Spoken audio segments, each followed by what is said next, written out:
ஆத்மசங்கம் அன்பர்களுக்கு அன்பு வணக்கங்கள். 13/1/2025 திங்கட்கிழமையானது வருதுங்க. அதுவும் பௌர்ணமியானது சேர்ந்து வருது. பௌர்ணமி நம்முடைய ஸ்கந்தாலய ஆசிரமத்தில் ஆயுதங்களுக்கான வழிபாடானது செய்வோம். அதுவும் போகி பண்டிகையுடன் சேர்ந்து வரக்கூடியது. வாழ்க்கையில் இருக்கக்கூடிய அத்தனை தீவைகளும் விலகி இந்த பௌர்ணமி பிரகாசம் மாதிரி நம்ம எல்லோருடைய வாழ்க்கையிலையும் ஒளி வீசறதுக்கான ஒரு நாளாக கூடி இறைவன் கூடி கொடுத்துருக்காரு அப்படின்ற ஒரு விஷயத்தை உங்கள் எல்லாருக்கிட்டையும் பகிர்ந்துக்கிட்டு, இன்றைய பௌர்ணமி தினம் திங்கட்கிழமை அப்படின்னாலே இந்த வாரம் எப்படி இருக்க போகுதுன்னு சொல்லிட்டு குருநாதர் அருளிய பெட்டகத்தின் வாயிலாக அந்த வாரத்தை பற்றி தெரிஞ்சிட்டு இருக்கோம்.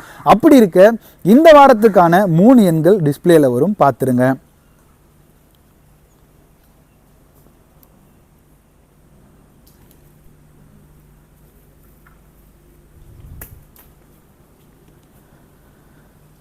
நாலு, 7, 9 இந்த 3 எண் வந்திருக்கும். 4 அப்படின்ற எண்ணை சூஸ் பண்ணியிருந்த உங்களுக்கு பெட்டகம் மூலயமா குருநாதர் இந்த வாரத்துக்காக சொல்ல போறது என்னன்னா, நினைத்த காரியத்தை தைரியமாக குழப்பமில்லாமல் செயல்படுத்துங்கள், வெற்றி கிடைக்கும்.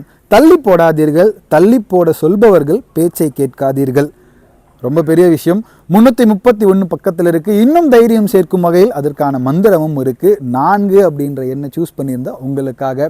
அடுத்ததா 7 அப்படின்ற எண்ணை யாரெல்லாம் தீர்மானிச்சிருந்தீங்களோ உங்களுக்கு குருநாதர் சொல்லக்கூடிய விஷயம் என்னன்னா, இப்பொழுது நீங்கள் நினைத்த காரியம் வெற்றி தரும். ஆனால் நீங்கள் காலதாமதமாக மட்டும் செய்யாதீர்கள்.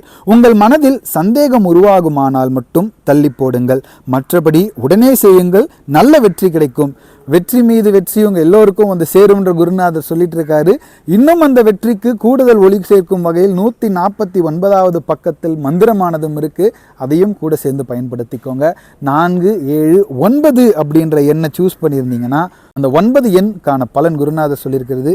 நீங்கள் இப்பொழுது நினைப்பது நல்லதல்ல, வேண்டாம்.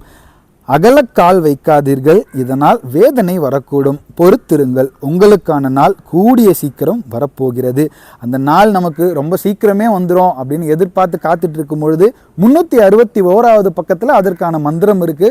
படிச்சுட்டு இருங்க. மறுநாளே கூட நல்ல நாளாக அமையறதுக்கான வாய்ப்பாக குருநாதர் ஏற்படுத்தி கொடுப்பாருன்ற ஒரு விஷயத்த சொல்லிட்டு, பௌர்ணமி தினம் அதுவும் ஆயுதங்களுக்கான பூஜை செய்ய போகிறோம். பௌர்ணமி தான் இன்றைய திதியாகவே இருக்குது. நட்சத்திரம் அப்படின்னு பார்க்கும்பொழுது உதயம் 11 வரைக்கும் நமக்கு திருவாதிரை, அதனை தொடர்ந்து புனர்பூசமானது வருதுங்க. இரவு பௌர்ணமி பூஜையானது 6 மணிக்கு தொடங்க இருக்கிறோம். ஸ்கந்தாலயால அன்பர்கள் எல்லோரும் பங்கு கொள்ளுங்க அப்படின்ற ஒரு விஷயத்த இங்கே உங்களுக்கு பகிர்ந்துக்கிறேன். அது மட்டும் இல்லாமல் இன்றைய தினம் சுப நிகழ்ச்சிகள் கொண்டாடும் உங்கள் அனைவருக்கும் ஸ்கந்தாலயாவின் சார்பாக வாழ்த்துக்களையும் தெரிவிச்சுக்கிறேன்.